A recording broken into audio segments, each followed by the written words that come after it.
Uh, Potential cuts to Women and Gender Equality Canada could take us back to the Harper days. Now, the main reason I brought this is because it's just more evidence that Carney's more of a conservative than he lets on. It may be more of a conservative than Pierre, which is the sad state of Canadian politics when it comes to opposition.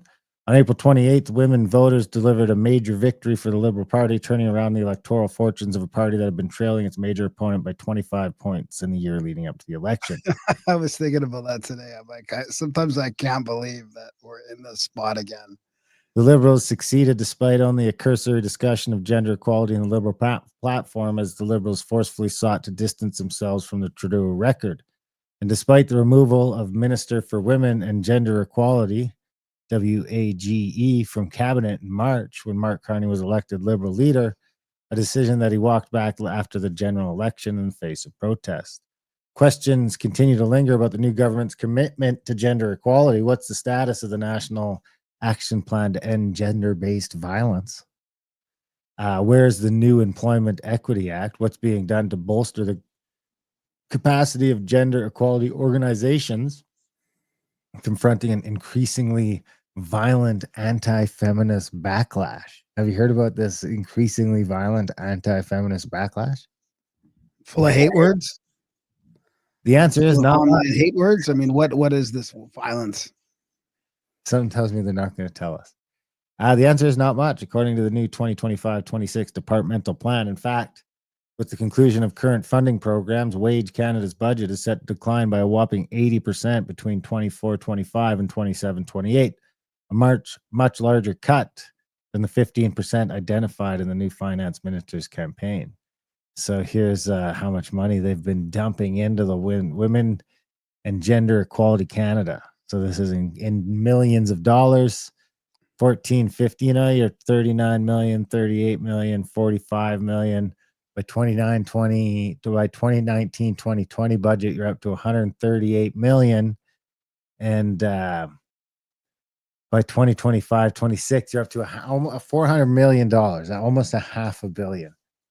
So then they cut that by 80%, which would get you back down to 80 million, which would be, still double what you were spending 10 years ago. And it's the type of thing, it reminds me of the DEI stuff where these companies are just now they're still practicing DEI. They're just not labeling it because this is it seems to me like, I mean, I haven't looked into this, but shouldn't things just be fair and equal and run that way? Why do you need a department to focus on gender equity? Like it should just be fair and Why equal. does it cost money? Like women's programs are different. You need $500 million to help hire. In the Liberal platform, the government promised to increase support for the Women's Economic and Leadership Opportunities Funds, but the funds for the women's program could fall by over 90% from $226 million to $18.9 million. So here again, you can see where for some reason you're 29 million, 26 million in 2017, 30 million in 2018, 2019. And then it's 65 million, 95 million, 173 million, 226. Oh my God, man. Those are huge increases. I mean, I don't think there would be anything wrong if you just kept it at that other, like the 30 million or whatever. Okay. There's what we're going back to. And what? That's basically what we're going back to. And everyone's up in ours. Yeah. I mean, it's 18.929, so you cut it by 30%. So here's the grants. Where you're down here. Look at this one. I mean, almost nothing until boom, up to 220 million on this one and 200 million on that one. I mean, that's two different programs. And you wonder if it's even if it's money long, if it's even legit. That's all these types of things now. I just don't have any faith in any of it. If these cuts are implemented, the women's movement will be thrown back to the wrenching Harper years when then Minister of Status for Women Canada, Bev Oda, famously excised the word equality from the agency's mandate, arguing it wasn't needed anymore. She wasn't. Whoa! Funding for the women's program is actually forecast to be 36.5% lower in 27-28 than it was in 24-2015.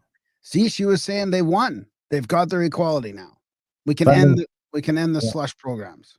Funding for the Equality for Sex, Sexual Orientation, Gender Identity, and Expression program, which includes transfers to the provinces and territories, effectively falls to zero by 27-28. The dedicated GBV funding stream, in addition to support offered through the women's program, will fall to 10.7 million at the same time. So can I ask a really stupid question? Just where are these drops coming from if there's no budget or anything? Like, I don't understand how. I can't answer that. I'd be just making stuff up.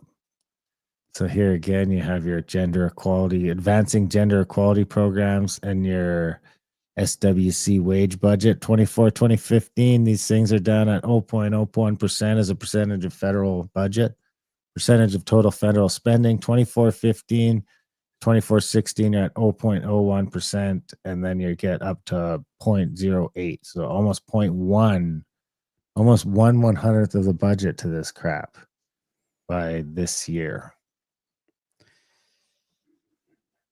Anyway, So you're just a misogynist. I guess I am. Yeah, it could be. That could be the case. That would explain.